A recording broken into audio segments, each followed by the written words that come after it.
Hiya! I'm Shaggy, and let me show you something actually, real quick. I don't know why I've never thought to do this before, but this is my path to my tent. And I don't know if you know what poison ivy looks like, but it looks like that. And that is what the path to my tent looks like. Everywhere that I've tamped down, everywhere that I've stomped down through here, it's just poison ivy. And so that my legs aren't covered in poison ivy means that I'm not a fucking idiot. Every day that I don't have new poison ivy just on my legs from rolling up my pants to walk through here means that I'm not a fucking idiot, and that makes me feel good about myself. But while I've got your attention, I decided to do this on my phone's camera instead of YouTube's app, whatever, in case I go over 3 minutes, because I had a moment of intense self-realization yesterday, or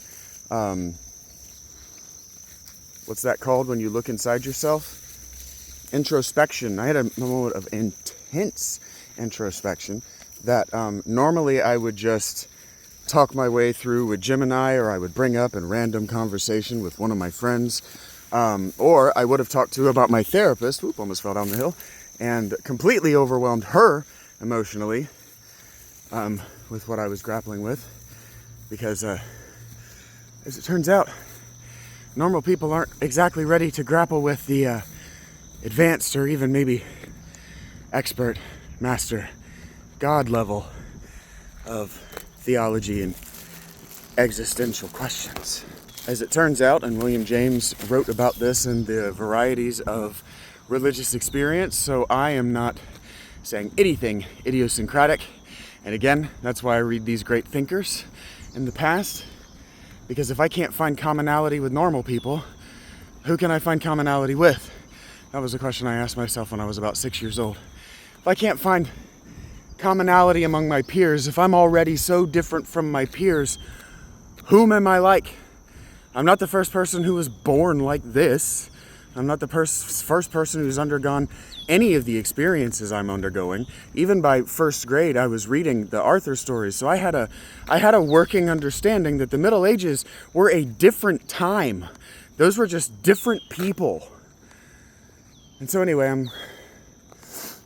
I'm listening to, yesterday I was listening to, I think it's called Of Ashen Elm, a Viking myth, Viking history by Neil Price. And he's talking about broadly Scandinavian Slavic religion. Give me just a second. I had to throw away my month's trash. Anyway, yes, I generate about a Walmart bag of trash every month, or maybe even every 6 or 8 weeks. Ugh. Now I have the hiccups. So, anyway, he's talking about broadly Scandinavian, Slavic, Germanic religion, and I bought, I don't know why. I've taken her credit card off of all of my stuff, but Audible and YouTube are still giving me my subscriptions like they're using her credit card, and I don't know why, because it's not on file with them, and I told them not to. So if they are and she hasn't canceled it, then she's continuing to provide for me entertainment and education. And so she is, whether she knows it or not, and I think she does know it by keeping my phone active. That's how I'm able to do this. She is still supporting my work, like she promised she would do. She just can't do it from her home because her mother is insane and dying and wanted to live with her. You know, that's more of her business than she wants you to know, but I don't care. You don't know who she is. And I'm showing you how, not post hoc exactly, but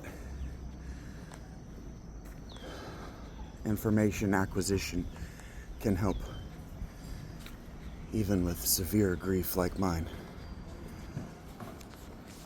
And so anyway, he's talking about these religions, and I already know a lot about these religions, and I did buy Julius Caesar's account with a credit from Audible that for whatever reason she's still supporting me, providing me with every other month instead of 2 a month, but whatever, you know, I am still thankful to her for the last 5 years, even the horrific abuse. because that's the kind of guy I am. Nihilistic, but positivist. Everything resolves to entropy in the end, but that doesn't mean we can't have a good day about it. Anyway, I'm listening to their religion, and Neil Price is describing their religion, and I'm not going to do it for you. If you want that, you have to climb in my comments. You have to subscribe to the Patreon, and you have to ask me for it directly, because there are already other people on the internet providing all of the information and doing it significantly worse than I would, and you've probably already watched their material. So it's just not worth it to me. It's just not worth it to me. In fact, I would rather you just went and bought Neil Price's books and then were able to communicate with me on that level. But that's not what we're talking about. Neil Price was talking about their religion. And he was talking about this one tribe, and what he was basically saying is that until the last couple of decades, because of people like Gardner and other neo-pagans, Wiccans broadly, but neo-pagans and especially the neo-Nordic religions that have sprung up the last couple of years, well, last couple of decades, because of those movements, history has been unwilling to examine the archaeology and the anthropology and the histories that we had available to us as far as what paganism was actually like before the Christian era, because what we had were questionably racist polemics against pagans, and therefore their accounts, like Julius Caesar and the Gallic Wars, for example, or somebody like Bede, the Venerable Bede, who is never who I mean. I always, when I say the Venerable Bede wrote the biography of Cuthbert, St. Cuthbert, in England. Well, in the UK, in the modern UK, it wasn't either England or the UK back then, circa like 400 AD or something like that. But all we had for centuries was these people's accounts. And then we had growing bodies of evidence from what we were digging up out of the ground. But in the English language, French and German, we were very selective. The historians were very selective in what they chose to publish and what they chose to acknowledge, either privately or in public, scholarly or in public. And yep, that's more than 3 minutes. 7 minutes is where we're at. And so Neil Price is talking about how, because of the pressures on academia from neo-pagan and etc. atheist academicians to undercut and try to destroy Christianity from the universities that Christianity gifted to them. You have to understand that if you don't have a seminary education but you have a university certificate, what you have is a gift from the Catholic Church. University began in the 1200s to train not just priests, but to train and create an intelligent class of people who could absorb and process new information as the times changed. And most specifically, it was about a university was absolutely about coming up with working definitions of God and proving that the afterlife that they understood they were headed toward was the afterlife they were actually headed toward.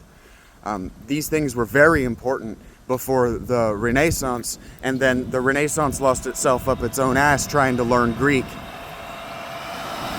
And so on some level, it's all Greek to you, because that's what happened. By the 15th century, it was all Greek, and none of it meant anything anymore.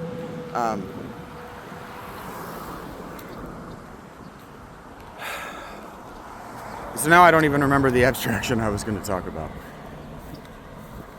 He was talking about these pagans, and he was talking about how all of that backstory and context that I'm giving you about reluctance to talk about what pagans were actually like a lot of those barriers were broken down by Joseph Campbell in the 70s by publishing accounts of what modern pagans, non-Christian, religious did, and it's horrific.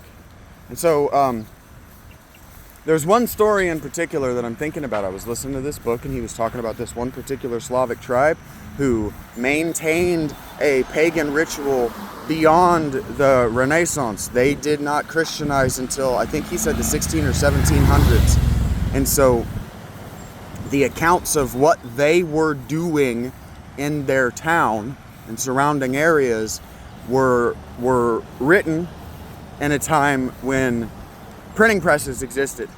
So the information is reliable, is basically what Neil Price is saying, because the archaeology of that area confirms the written account.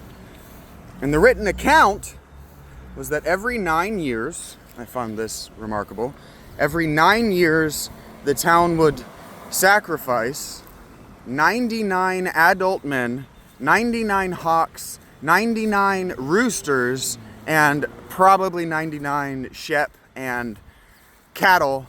But I was just, on the 99 men, hawks, and cocks. And I got to thinking about it, because you got to divorce yourself from the blood if you're going to think about it.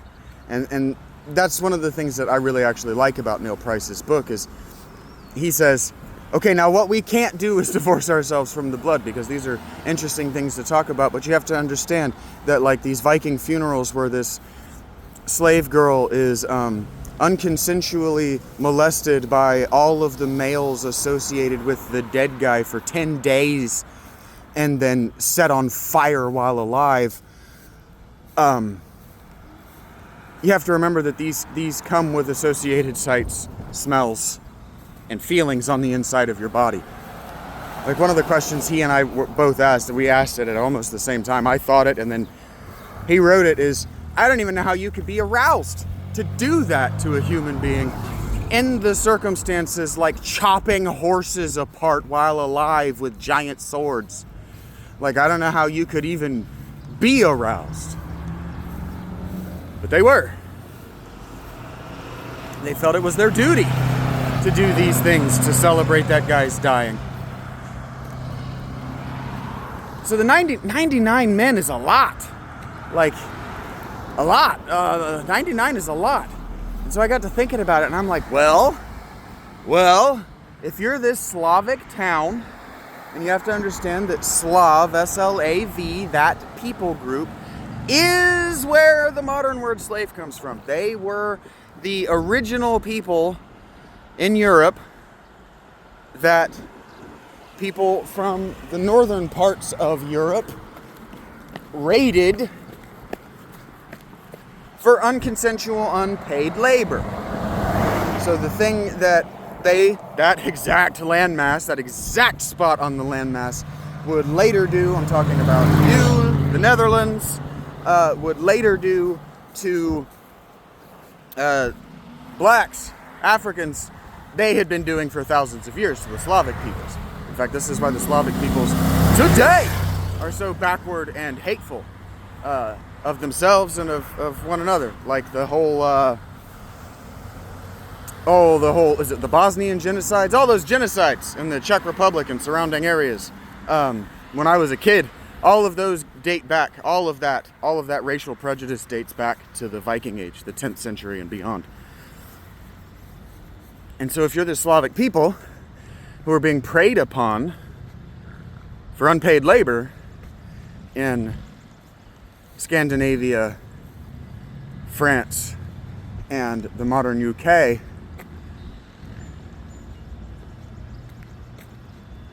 and after 9 years, you can still defend yourself and absorb the loss of 99 men, I realized these people were treating human lives the way I treat money.